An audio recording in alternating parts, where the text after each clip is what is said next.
नमस्कार, F junction में आपका स्वागत है। मैं हूं डिम्पी कालरा और हमेशा की तरह शो आपके लिए बेहद बेहद खास इसलिए होने वाला है क्योंकि अगले आधे दिन के लिए आपको पूरा एक रोड मैप मिल जाएगा कि निफ्टी बैंक निफ्टी पे करना क्या है। और उसके बाद हम कुछ एक ट्रेंडिंग शेयर्स आपके लिए लेके आते हैं वायदा बाजार से, ताकि आप उन्हीं शेयर्स में ट्रेड लेके कम से कम पोजीशंस में ज़्यादा से ज़्यादा मुनाफा आप बना पाएँ। खैर, पहले 5 बड़ी बातों से कार्यक्रम की शुरुआत करते हैं, फिर आज के बाद चंदन तापड़िया मेरे साथ जुड़ जाएंगे। उनसे हम पता करेंगे कि आज हमको क्या करना चाहिए। पहले 5 बड़ी बातें एक एक करके आपकी स्क्रीन पर आएगा। कमजोर ग्लोबल संकेतों का असर आज मार्केट पर दिखा। सेंसेक्स और निफ्टी दोनों ही करीब 1.5% की गिरावट के साथ ट्रेड कर रहे हैं। तो आज की पहली बात है कि ग्लोबल मार्केट्स कमजोर हैं और जो हो रहा है वो ग्लोबल मार्केट की वजह से हो रहा है। बैंक निफ्टी 500 अंकों से ज़्यादा का टूटा है और 34,500 फिर से करीब आ गया है, यानी कि जिस जगह से इसने पहले बाउंस बैक किया था ये वही सपोर्ट लेवल फिर से है। 35,000 के जब तक नीचे रहेगा बैंक निफ्टी को कमज़ोर ही मानिएगा। आईटी, मेटल, बैंकिंग ये सबसे ज़्यादा कमज़ोर होने वाले आज के इंडाइसिस हैं। आईटी और बैंकिंग की अपनी वेटेज करीब 40% के आसपास बन जाती है, जो कि आपको कमज़ोरी दिखा रही है। होम फाइनेंस में जो आइडिया क्या है, उसमें बड़ा निवेश इन्होंने किया है। इनके होम फाइनेंस के अंदर 20% इक्विटी खरीदी है। 2200 करोड़ रुपए के आसपास का वैल्यूएशन बताया जा रहा है और ये उन्होंने खरीदा है। तो इसकी वजह से आज आईएफएल के अंदर तेज़ी और इंट्राडे में रुपया आज फिर से रिकॉर्ड स्तरों पर पहुंच गया। कल भी हमने क्लोजिंग रिकॉर्ड स्तरों पर देखी थी। अब कल 77.89 तक था, आज माफ़ कीजिए 79 तक था और आज 77.82, यानी कि 3 पैसे की कमजोरी आज आपको शुरुआत में मिल गई, जो भी जस की तर्ज बनी हुई है। ये 5 बड़ी बातें हैं जो कि बाजार के हिसाब से हमने आपके सामने रखी हैं। अब आज के मेहमान से जुड़ने का वक्त है। ये आप निफ्टी का चार्ट इस समय स्क्रीन पर देख पा रहे हैं। डाटा आपकी स्क्रीन पर आ जाएगा, आप जरा उसमें चेक कीजिएगा। उसमें ओपन इंटरेस्ट हम लिखते हैं, उसके अंदर रिस्क इंडिकेटर होता है, एक वीवैम, और साथ ही में आपको ट्रेंड बताते हैं, ताकि तीनों चीज़ों से आपको मोटा मोटी आंकलन लग पाए कि बाजार के अंदर, वादा बाजार के अंदर खासकर इस समय क्या हो रहा है। जैसे ओपन इंटरेस्ट का चेंज 8% है, ये कम नहीं है, ये एवरेज से 3 गुना ज़्यादा है। ऑन एन एवरेज अगर पिछले आप 2-3 दिन का ट्रेड देखेंगे तो 2%, 2.5% तक आके सेटल हो जाता था। कल तो बेहद ही कम था, परसों भी बेहद कम था, तो आज 8% का है एडिशन। इसका मतलब जो शॉर्टिंग हुई है वो एग्रेसिव हुई है और एग्रेसिव शॉर्ट्स आज बने हैं। आज सुबह सुबह गैप डाउन जो हुआ है और बाजार को मौका ही नहीं दे रहा बार वापस ऊपर आने का, और यह चिंता की बात भी हो सकती है। खैर, आप ट्रेंड इस समय देख पा रहे थे, वो भी आपकी स्क्रीन देखेगा। ताज़ा बिकवाली का ट्रेंड है। आप 50 दिन के एवरेज जो कि 642 है, जब तक हम इसके ऊपर नहीं आएंगे तब तक अपने आप को वीक ही समझेगा। फिलहाल मोटा मोटी रेंज जो है वो 16,200 से 400 वाली रेंज है, जिसके बीच में बाजार अभी कामकाज कर रहा है। चंदन तापड़िया हमको ये बताने वाले हैं कि हमको अब करना क्या है, और दोनों लोगों के लिए बताएंगे, जिनके पास शॉर्ट है उनके लिए भी, जिनके पास लॉन्ग है उनके लिए भी, यानी कि खरीदार और बिकवाली दोनों के लिए वो आपको बताएंगे। चंदन जी, बहुत बहुत शुक्रिया, थैंक यू वेरी मच आज समय देने के लिए। रिस्क इंडिकेटर अभी भी 16,282 के ऊपर है, यानी कि 16,200 को अभी तक हमने मेंटेन किया है। चंदन जी, आगे आपको क्या लगता है कि इस समय की सिचुएशन क्या बनती है, दोनों के लिए जरा बताइएगा। पहला उनके लिए जिनके पास अभी शॉर्ट की पोजीशंस खड़ी हुई है, वो ये सोचते हैं कि बाजार अभी वीक होगा, कल उनको धक्का लगा लेकिन आज रिवॉर्ड मिल गया। और उनके लिए भी जिनके पास लॉन्ग की पोजीशन है, कल उनको रिवॉर्ड मिला, आज उनको झटका लग गया। बिल्कुल डिम्पी, देखिए बाजार एक डिफरेंट जोन में है, जहाँ पे गैप अप गैप डाउन के साथ बड़े मूवमेंट आते हैं। और हालांकि देखिए, दो चीज यहाँ पे तय है कि एक तो कोई भी मीनिंगफुल डिक्लाइन आता है तो बाजार में खरीदारी आ जाती है, चाहे कल का उदाहरण लो और आज का नीचे के लेवल से रिकवरी का उदाहरण लो। बट अगेन, आप 4 दिन पहले देखें तो अच्छा ब्रेकआउट दिया, बट 16,800 पार नहीं कर पाया और 3-4 दिन में सरेंडर हो गया। तो एक ये बड़े दायरे वाला मार्केट है, जहाँ पे कोई भी मीनिंगफुल डिक्लाइन आता है तो खरीदारी आ जाएगी, कोई भी एक मेजर बाउंस आएगा तो वहाँ पे सेल ऑफ आएगा। तो हमें इस दायरे को डील करना पड़ेगा और हमारा ऐसा मानना है कि आने वाले 1-2 महीने में बाजार इसी बड़े दायरे में ट्रेड करता हुआ नजर आएगा। अब हम इंट्राडे पॉइंट ऑफ व्यू से बात करें या फिर 1-2 दिन पॉइंट ऑफ व्यू से बात करें, तो सबसे पहले तो जिनके पास लॉन्ग की पोजीशन है, उनको ये सलाह रहेगी कि 16,161 का स्टॉप लॉस रखे, 16,161, और कोई भी बाउंस 16,350, 16,442 के बीच में आता है तो निकल जाइए। ओके, सेकंड ये है कि जिनके पास में शॉर्ट की पोजीशन है, वो अपनी पोजीशन को 16,442, 16,500 के जोन में स्टॉप लॉस लगा के रखे, क्योंकि हमारा ऐसा मानना है कि यदि बाउंस भी आएगा तो 16,442 को डिसाइसिवली पार नहीं कर पाएगा। तो 16,442 से 500 सेलर के लिए, 400 टू 442 बार्स के लिए बाउंस ऑन एग्जिट की स्ट्रेटेजी रहेगी। उसके अलावा यदि आपके पास कोई भी पोजीशन है और मार्केट नीचे जाता है तो 16,161 के सपोर्ट से एग्जिट करने का ट्राई करें। यदि आपने तेजी लिया है तो लॉस में, मंदी किया है तो मुनाफा वसूली में। और यदि आप मेरे को व्यू पूछोगे तो यहाँ पे काफी मिक्स व्यू है। बाजार यदि 16,350 के ऊपर निकलेगा तभी मैं तेजी करूंगा, अदरवाइज वेट एंड वॉच या सिलेक्टिव स्टॉक पिक करने की मैं सलाह दूं। तो हम एक काम करते हैं ना सर, फिर हम एक रेंज डाल देते हैं, उसको हम बीच में ना होल्ड लिख देते हैं। आप एक काम कीजिए, आप ना निफ्टी लिखिए और निफ्टी के अंदर एक होल्ड का सिलेक्शन कीजिए और रेंज डाल दीजिए 16,160 आप स्टॉप लॉस वाली जगह पे डालिए और 16,450 आप टारगेट वाली जगह पे डालिए। 400 कर दीजिए भले, 450 की जगह, या 450 भी आप कर सकते हैं। उसका होल्ड रखना उसको, और होल्ड में आप दोनों का मतलब समझ लेना, बिल्कुल साफ साफ है। भले रेंज का बाज़ार है, लेकिन इस रेंज के बाज़ार में पैसा कैसे बनेगा आप ज़रा देखिएगा। स्टॉप लॉस उन लोगों के लिए है जिनके पास ये लॉन्ग पोजीशंस है, और यही 16,161 उन लोगों का टारगेट बन जाएगा जिनके पास शॉर्ट पोजीशन है। अब इसको जस्ट हम उल्टा कर देते हैं, 16,450 उन लोगों का टारगेट बन जाएगा जिनके पास तेज़ी का माल पड़ा है, और 16,450 से 500 वाला स्टॉप लॉस उन लोगों का बन जाएगा जिनके पास मंदी का माल पड़ा है।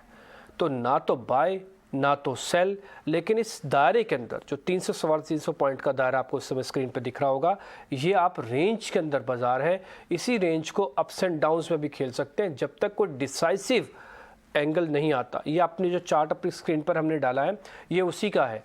आप इसमें देख भी पा रहे होंगे, पैनिक लो बनने के बाद ये दो सर्कल्स आपको अपनी स्क्रीन पे दिखे हैं, मैंने वाइट भी किया है। इन्हीं दोनों सर्कल्स में आपको काफ़ी हद तक चीज़ दिखेगी। पहले हम टिपिकली एक स्ट्रॉन्ग पुल बैक वाले हिस्से में थे, जो आपको स्क्रीन पर अपने दिख रहा होगा फर्स्ट सर्कल के अंदर, लेकिन जैसे हम सेकेंड सर्कल में आए, यहाँ पे रेजिस्टेंस आया। पहला सर्कल पक्का सपोर्ट बताता है, दूसरा सर्कल आपको पक्का रेजिस्टेंस बताता है, जो कि 16,600 का है। तो एक मेगा जोन है बाजार की, इसी मेगा जोन में ऊपर और नीचे हम सिर्फ चर्न कर रहे हैं। ऑप्शन वाले सावधान, बिल्कुल सावधान रहें।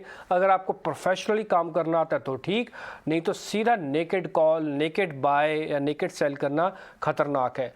ग्लोबल पोजीशंस के हिसाब से बार बार बाजार बदल रहा है, इसलिए चंदन जी भी कह रहे हैं कि कोई भी डिसाइसिव जब तक मूव ना आए, पोजीशंस को ना लेके जाए, इसी रेंज के अंदर ट्रेड करें जो आपको मिल रहा है। हमने ना बाय डाला ना सेल डाला, सिर्फ होल्ड डाला है, बस नज़रिया बदलता जाएगा, किस किस का क्या क्या नज़रिया, बस आपको देखना है।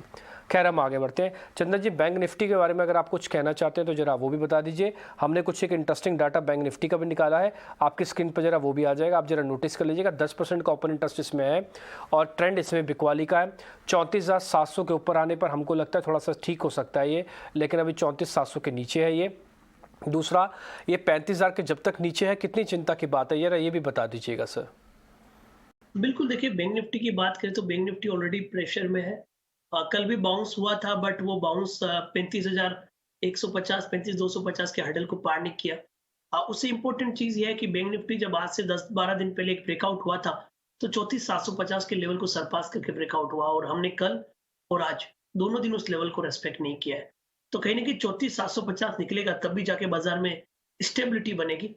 34,750 नहीं बनता है तब तक यहाँ पे बाई का ट्रेड नहीं बनेगा।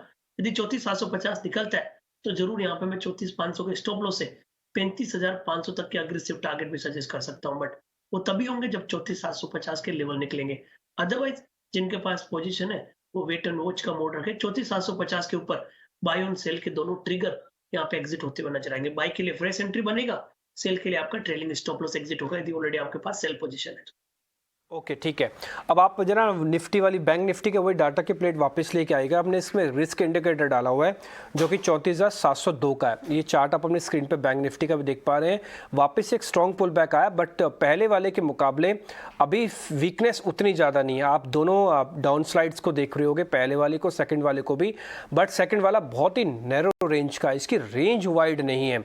दूसरा, पहले वाला अगर आप यहाँ पे सर्कल, जिसको आप ये वाला सर्कल देख रहे हैं, इसके अंदर आपको वाइड रेंज दिखेगी, बट इसके अंदर आपको वाइड रेंज नहीं दिखेगी। दोनों डाउन स्लोपिंग है, बट पहले वाला ज़्यादा सीवियर था, दूसरे वाला कम है। अब आप जरा बैंक निफ्टी का वो डाटा लेके आइए जिसमें ओपन इंटरेस्ट लिखा होता है, जिसमें है, इसमें आप एक वर्ड देख पा रहे हैं वीवैम, जिसको हम रिस्क इंडिकेटर टिपिकली कहते हैं।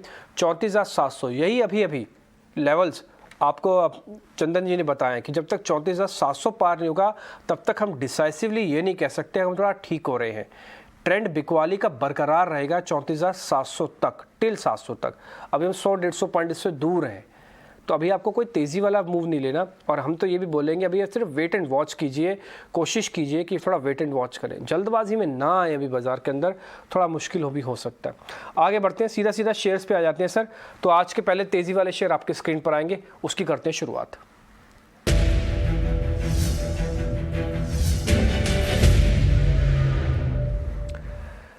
टोरेंट पावर और एशियन पेंट्स दो आज से शेयर हैं, यहाँ पे आज कुछ खरीदारी होती हुई दिख रही है। स्पेशली पावर के अंदर तो काफ़ी न्यूज़ है, चाहे वो डिस्ट्रीब्यूशन की कंपनीज हो, जनरेशन की कंपनीज हो, चाहे वो कहीं ना कहीं आके आपका ट्रांसमिशन से जुड़ी हुई कंपनीज हो। तो एक बार टोरेंट पावर, एक बार चंदन जी आप देखिएगा इसके अंदर, और दूसरा एशियन पेंट काफ़ी दिनों के बाद आज गिरते हुए बाजार में ऊपर है। क्या हम ये समझ के चलें कि क्रूड 124 के ऊपर नहीं आएगा और थोड़ा इसका फ़ायदा हमको मिल सकता है? देखिए, सबसे पहले पावर की बात करें तो पावर ने लगभग 5 दिनों की बिकवाली के बाद आज अपने आप को होल्ड कर पाया और एक परफेक्ट बुलिश कैंडल बना है। एज़ ऑफ नाउ एक perfect bullish belt hold kind of formation बन रहा है और यदि हल्का सा मूवमेंट आया तो यहाँ पे डेली चार्ट पे आपको एक टिपिकल कप एंड हैंडल का फॉर्मेशन भी बन जाएगा। तो उसको ध्यान में रखते हुए हम यहाँ पे खरीदारी की सलाह देंगे।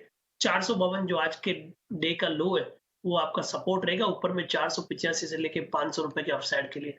तो टोरेंट पावर को यदि हम वीकली चार्ट पे देखें तो 4 दिन पहले डोजी फॉर्मेशन बना। डेली चार्ट पे देखें तो राउंडिंग फॉर्मेशन के बाद में एक लिप बन रहा है, कप एंड हैंडल बन रहा है। तो ये सारे लिहाज से हम पॉजिटिव बायस रख रहे हैं। ऊपर में 485 से लेके 500 रुपए के टारगेट के लिए। अब आपने एशियन पेंट की बात की तो एशियन पेंट का पूरा जो चंदन जी, अगर ये टोरेंट पावर का ना मैं एक बार जरा चार्ट पे दिखा देता हूँ, मैं फिर ना आपसे जरा लेवल्स भी पूछ लेता हूँ। आप अभी कह रहे हैं कि 500 का टारगेट है इसमें, ना 500 का टारगेट आप बता रहे हैं ना सर इसमें? 452 का स्टॉप लॉस, 485 500 का। 485 और 500 का टारगेट है, ठीक है। मैं एक बार जरा चार्ट भी दिखा देता हूँ, फिर आपको मैं दूसरे शेयर पे आऊँगा। जब आप एशियन पेंट्स के बारे में बता रहे थे, ये जरा आप टोरेंट पावर देख लीजिए। इसके अंदर जो कप एंड पैटर्न वाली बात थी सर की, वो हमने ड्रॉ भी करके आपको दिखा दिया। और अच्छी बात इसके अंदर ये है कि इसका स्टीप फॉल के बाद इसमें राइज अच्छा आ रहा है। आप यहाँ पे देख पा रहे होगे स्टीप फॉल के बाद इसके अंदर राइस काफ़ी हमको अच्छा देखने को मिल रहा है। ठीक है, अब स्टॉप लॉस टारगेट सर को एक बार जरा जो सर ने दिए हैं एक बार वापस से आप दिखाइएगा। आपका जो टारगेट होगा वो 485 से 500, 452 का एक स्टॉप लॉस है। सर आप एशियन पेंट्स पे कुछ कह रहे थे, सॉरी मैंने आपको रोक दिया बोलते हुए।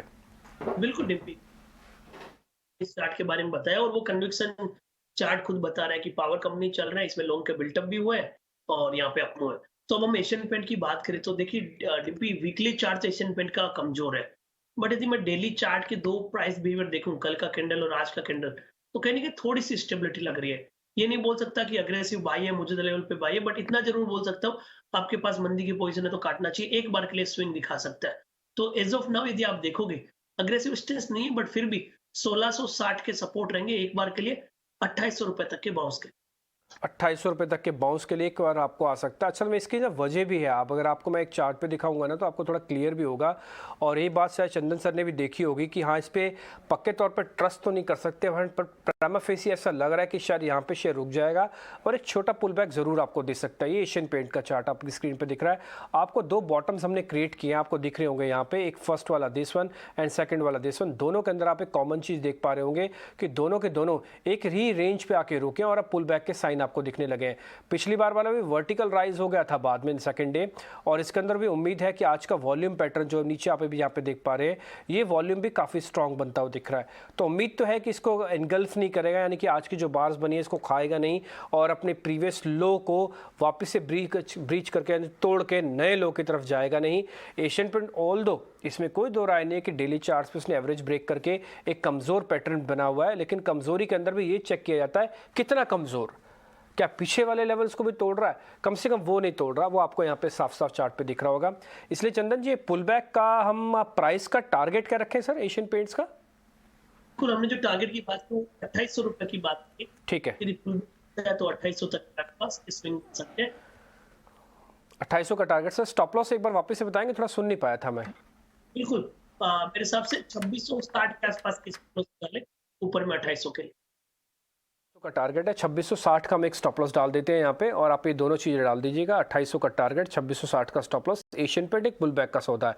2% का ओपन इंटरेस्ट वैसे तो बहुत ज़्यादा नहीं होता, लेकिन आज के मार्केट को कंसीडर करते हुए ये ओपन इंटरेस्ट भी अहमियत रखता है कि 2% का ओपन इंटरेस्ट है शेयर के अंदर, खरीदारी हो रही है, कोई डेलिबरेटली इसको खरीद रहा है और उसी पैनिक बॉटम पे आके खरीद रहा है जहाँ पे टिपिकली इसको सपोर्ट मिलना चाहिए। तो हम भी इसी के साथ चल रहे हैं। 2800 का टारगेट, 2660 का आपका स्टॉप लॉस है। आते हैं सर शॉर्ट कवरिंग वाले दो शेयर्स पे। एक तो टाटा कम्युनिकेशन है, दूसरा अतुल नाम की कंपनी है, उस पर भी हमें थोड़ी बहुत शॉर्ट कवरिंग आते हुए देखिए। सर जरा चेक करेंगे।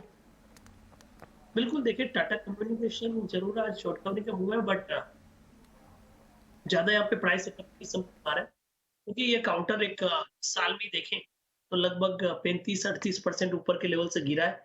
उससे पहले 2 साल में काफी अच्छा मोमेंटम दिया है। वीकली चार्ट, मंथली चार्ट में सब में लोअर टॉप लोअर बॉटम के सीक्वेंस बन रहे हैं। बट ओनली अच्छी चीज ये है कि यहाँ पे कहीं ना कहीं डबल बॉटम जैसे प्राइस बिहेवियर बन रहा है। आज से लगभग 10-11 दिन पहले 906 के लो बनाए थे, 3 दिन पहले भी 910-12 के आसपास के लो बनाए, तो 900 के लो को ये रेस्पेक्ट करके कहीं ना कहीं बाउंस देने का ट्राई कर रहा है। तो अग्रेसिव स्टेंस नहीं है, बट फिर भी इमीडिएट में आज का जो लो है 926 उसको सपोर्ट बना सकते हैं 999 तक के बाउंस बैक को प्ले करने। ओके ठीक है सर, अतुल को भी छोड़ दें। अतुल लिमिटेड एक बार चेक करोगे आप? अतुल लिमिटेड तो यहाँ पे भी सेम बिहेवियर है, मेजर ट्रेंड नेगेटिव, थोड़ा सा स्टेबिलिटी आई है। 4 दिन था तो 60 का लो हम्म 11 पहले बना, डबल बॉटम बन रहा है, फॉलो अप नहीं है। तो कंपैरेटिवली ये 82 से ऊपर चलेगा तो जरूर मैं इसको करना चाहिए। नहीं नहीं बिल्कुल ठीक है सर, मैं आपका पॉइंट समझ गया कि अब इसमें ज़्यादा कोई कन्विक्शन बैठ नहीं रहा दोनों सौदों में, लेकिन फिर भी टाटा कम्युनिकेशन के टारगेट स्टॉप लॉस हमने दे दिए, लेकिन कन्विक्शन के हिसाब से थोड़ा कमज़ोर है। अगर आप इन दोनों शेयर्स में देख रहे हैं तो आपको थोड़ा टॉरेंट पावर ज़्यादा ठीक दिखेगा। अगर आप कोई ट्रेड लेना ही चाहते हैं तो टॉरेंट पावर है ठीक। एशियन पेंट्स को भी देख सकते हैं, ये भी एक पुल बैक का सौदा है। हमने जो 2 शॉर्ट कवरिंग के शेयर्स निकाले हैं टिपिकली टाटा कम्युनिकेशन और अतुल के अंदर, उसके अंदर क्या थोड़ा वॉल्यूम की भी दिक्कत है और ये जल्दी जल्दी शेयर अपनी तासीर को, जिसको हम कहते हैं ना ट्रेड को, तरीके को बदलते नहीं है, तो आप इसमें थोड़ा सा ध्यान रख सकते हैं। ठीक है, इनमें तो आपको आज प्रेशर देखने को मिलेगा। अब आते हैं जरा मंदी वाले शेयर्स की तरफ में, और आज सर मंदी वाले शेयर्स में मेरी एक नज़र गई है इंडियाबुल हाउसिंग फाइनेंस पे। एक बार जरा आप इंडियाबुल हाउसिंग फाइनेंस का चार्ट दिखाइए और आपको दिखेगा यहाँ पे अंदर एक तेज़ी आई है, और साथ ही साथ सर एक और शेयर है वो है चोला फाइनेंस। इन दोनों शेयर्स को देखिएगा सर मंदी वाले कैटेगरी के अंदर, इंडियाबुल हाउसिंग फाइनेंस और चोला फाइनेंस। सर बिल्कुल, देखिए सबसे पहले इंडियाबुल हाउसिंग फाइनेंस की बात करें, तो इस काउंटर में ओवरऑल आप देखोगे मंदी के रुझान बने हुए हैं, और यूजुअली ये काउंटर मुझे नहीं समझ में आता क्योंकि इसमें काफ़ी बड़े स्विंग होते हैं, और स्विंग दिखाने के बाद में ये काउंटर मंदी में जाता है, और इसका ओवाई पोजीशन ऐसा है कि हर बार ये लिमिट में आ जाता है, एफ-एन-ओ बिन में आ जाता है। इक्वाली की सलाह कंटिन्यू रहेगी, नीचे में जो टारगेट रहेंगे, वो कहीं न कहीं 106 के आसपास रहेंगे। 106 तोड़ता है तो 2 डिजिट 99 के लेवल भी निकाल सकते हैं। तो सेल ऑन बाउंस की रणनीति रहेंगे, 116 थोड़ा बड़ा स्टॉप लॉस रहेगा, नीचे में 106 तक के टारगेट के लिए। तो इंडियाबुल हाउसिंग फाइनेंस में ओवरऑल बिक वाले की यहाँ पे सलाह रखें। का दे रहे हैं इसमें हम टारगेट 116 का दे रहे हैं स्टॉप लॉस। सर अभी कर लेना है 4% वाला, कोई दिक्कत नहीं है ना कि 4% टूट गया या थोड़ा ऊपर आके और करना है, वैसी कोई दिक्कत तो नहीं है ना सर? 7% का बिल्डअप हमको तो लग रहा है ये कवर ही नहीं होने देगा, शॉर्ट साइज प्रेशर बहुत है इस पे।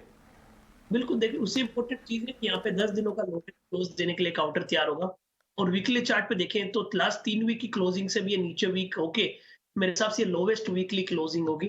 तो और इवन ओवरऑल मैं कंपेयर करूँ तो ये पिछले 25 वीक की लोवेस्ट वीकली क्लोजिंग होगी। तो ये सारे तथ्य ये इंडिकेट कर वीकनेस आ गई है, और वीकनेस कंटिन्यू रहेगी। यदि मंडे को मार्केट गैप डाउन होता है तो ये काउंटर 8 से 10% की और डाउन साइड भी दिखाना चाहिए। ओके ठीक है, एक बार हम इंडियाबुल हाउसिंग फाइनेंस के आपको डेली बेसिस पर चार्ट है वो भी दिखा देता हूँ। जो वीकनेस है सर आपको जो बता रहे हैं वो फ्रैंकली वो दिख भी रही है। अगर आप अपने स्क्रीन पे मेरे चार्ट को लेके आएंगे आपको क्लियरली दिखेगा, हमने कभी भी किसी भी तरीके से इस शेयर के अंदर पुल बैक का मूड ही नहीं देखा, बनते हुए नहीं देख रहे हैं pull back. Back to back कमजोरी है। एक जगह एक चैनल मैंने ड्रॉ किया था कि शायद ये अपनी गिरावट को कैचअप कर देगा और रोक लेगा। आप देख पा रहे हैं डबल लाइन लगी हुई है इस जगह पर, ये वाला हिस्सा वो था कि यहाँ पे लग रहा था कि अपने फॉल को रोकेगा, क्योंकि इसका जो प्रीवियस फॉल है वो भी इसी जगह पे आके मैच कर रहा था। तो हमको लगा कि यहाँ पे रोकेगा, रुका भी, ऐसा नहीं कि शेयर रुका नहीं, लेकिन अपने 50 दिन के एवरेज से टकराया, फिर से शेयर टूट गया और पिछली बार से ज़्यादा सीवियर तरीके से टूटा। इसलिए शेयर के अंदर कोई भी तेज़ी के साथ पुल बैक का सौदा बन जाए ऐसा कहना बड़ा मुश्किल है। शेयर अभी भी वीकर हैंड्स पे है, कोई बड़ी बात नहीं कि 100 के भी नीचे चला जाए। फिलहाल अभी लेवल्स देना जल्दबाजी होगा कि 100 के नीचे चला जाएगा। आप एक काम तो अभी कर ही सकते हैं कि इसके अंदर 116 का एक स्टॉप लॉस और 106 रुपये का एक टारगेट रख के आप इस सौदे में रख सकते हैं। इंडियाबुल हाउसिंग फाइनेंस आपकी लिस्ट में आ गया होगा। अच्छा सर, इसके अलावा हमारी जो लिस्ट में आया है जहाँ पे अनवाइंडिंग थोड़ी बहुत देखने को मिले, उसमें जरा बंधन बैंक है, एक बार जरा वो भी चेक करेंगे। बंधन बैंक, इसमें क्या करें सर बंधन बैंक में? ये बंधन बैंक ब्रेकआउट के कगार पे था, बट वो ब्रेकआउट नहीं हो पा रहा है, और आप देखोगे जितने भी काउंटर है जो रेंज वाले हैं और ब्रेकआउट देने का ट्राई कर रहे हैं, वहां पे फॉलो अप नहीं आ रहा। उनमें फॉलो अप तभी आता है जब वो ब्रेकआउट फेल करके नीचे आए और फिर वहां से रिकवर हो। तो सेम केस यहाँ पे बंधन में देखने को मिल रहा है। यदि मैं बार देखूं तो आउटसाइड बार बन रहा है, यानी कि कल के हाई के ऊपर भी निकला और कल के लो के नीचे जाने के लिए तैयार है। तो ऐसा लग रहा है अटक गया, 335 के ऊपर निकलेगा तभी जाके कोई पॉजिटिव बायस रहेगा, अदरवाइज नीचे में 315 310 के डाउन साइड ये काउंटर टेस्ट हो सकते हैं। बंधन बैंक तो खैर थोड़ा कमजोरी है, बंद तो बनता दिख रहा है। सर एक ना एफ&ओ का एक शेयर है, एफ&ओ बैन में है एक्चुअली, वो डेल्टा कॉप, इसके बारे में आपको सर कुछ बताना है? हम एफ&ओ में तो ट्रेड नहीं करेंगे डेल्टा कॉप का। आज सुबह ना ये थोड़ा तेज हो गया था, लेकिन फिर से प्रेशर में आ रहा है डेल्टा कॉप।